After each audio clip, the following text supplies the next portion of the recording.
Baik, sebenarnya saya dapat teguran gitu dari Tuhan. Ya, tegurannya dari waktu saya mendengar khotbah gitu ya.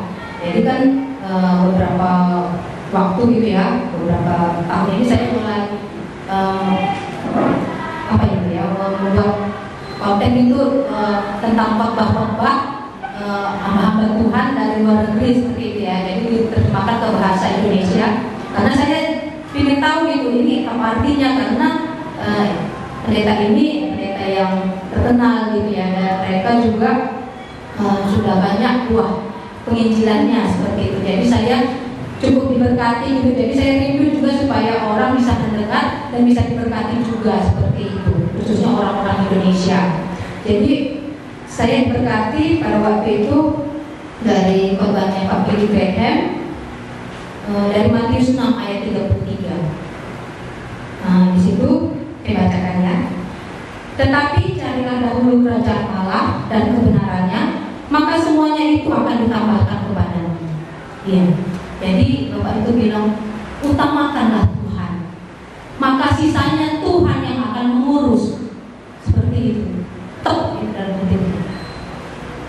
Bukan kamu mengutamakan uangmu, bukan utamakan kesenanganmu, bukan utamakan kekuatanmu, bukan mengandalkan itu semua, tetapi apa? Utamakanlah Tuhan, maka sisanya Tuhan yang urus. Jadi di situ ya, aku selama ini stres gitu ya. Stres artinya terlalu banyak pikiran yang artinya tidak membangun seperti itu ya. Pikiran yang nggak penting, yang nggak harusnya aku pikirkan, itu aku pikirkan seperti itu. Tingkat khawatirnya terlalu tinggi gitu ya. Jadi membuat pusing sendiri gitu. Padahal cuma ininya kuncinya gitu ya. Inilah kuncinya supaya hidupku itu berbahagia. Utamakan Tuhan, bukan yang lain. Jadi bukan bangun tidur. Memang selama ini seperti itu, bangun tidur berdoa, baca kitab, itu memang selalu dilakukan seperti itu gitu kan. Tetapi selang-selang waktu itu ngapain gitu ya kan? Selang-selang waktu itu ya mungkin lebih banyak untuk kepentingan diri sendiri gitu ya, untuk mencari kesenangan diri sendiri seperti itu. Ya bekerja gitu ya, tetapi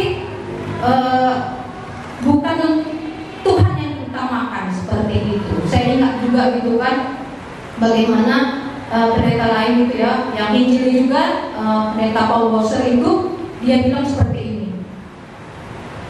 Seandainya kamu gitu ya, ada seseorang itu dia bilang, seorang pekerja punya gaji UMR gitu ya, hanya di batas rata-rata seperti itu. Tapi bosmu menawarkan padamu untuk baca buku panduan. Buku panduan ini sangat rumit, sangat sulit. Tapi kalau kamu bisa, aku akan mempromosikan kamu. Dan gajimu $250.000 setahun.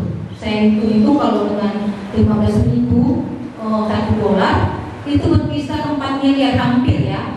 3,750 gitu ya, kalau hampir 4 miliar satu tahun.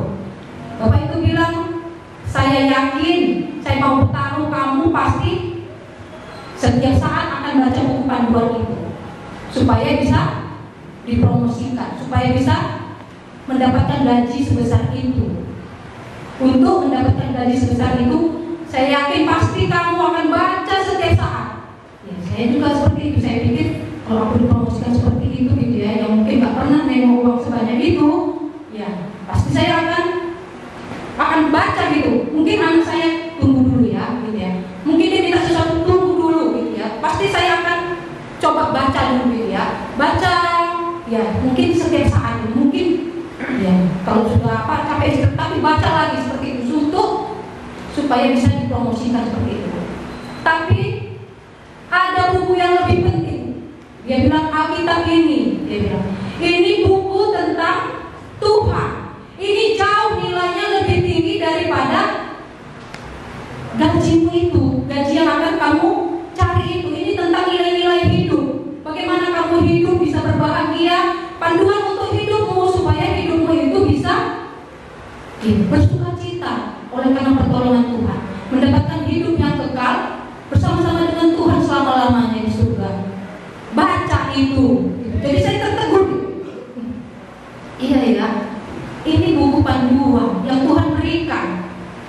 aku, gitu ya. Ini buku panduan supaya hidupku berbahagia, ada di depan mata gitu. Kenapa nggak setiap saat? Kenapa nggak setiap saat? Kenapa nggak mengutamakan Tuhan terlebih dahulu gitu? Jadi ini menjadi teguran buat saya gitu ya. Kenapa ya? Gitu ya. Jadi saya mulai gitu ya, mulai belajar gitu ya kan, untuk mengutamakan Tuhan. Artinya, ya mungkin banyak masalah seperti itu, datangnya kembali gitu, baca firman Tuhan, karena inilah panduan untuk kita hidup ini sebagai orang percaya. Mungkin itu yang bisa saya bagikan. Terima kasih. Ada